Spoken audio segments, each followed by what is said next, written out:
but it's important that each interval reminds you of some part of some song or something. There needs to be some relatability there.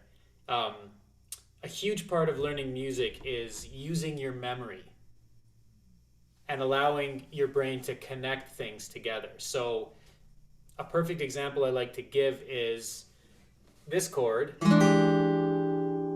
which in the jazz world is called E7 sharp 9, which I knew as the Hendrix chord because one of the first songs I ever played was Purple Haze.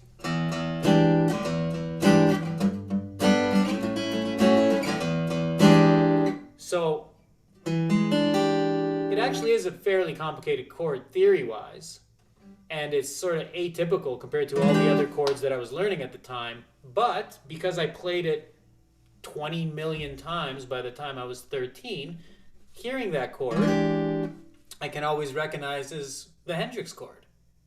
When I learned a bunch of other chords, a bunch of other complicated jazz chords, they all sounded the same to me. They just sounded unfamiliar. But every time I heard that Hendrix chord, there it is. I know what that is.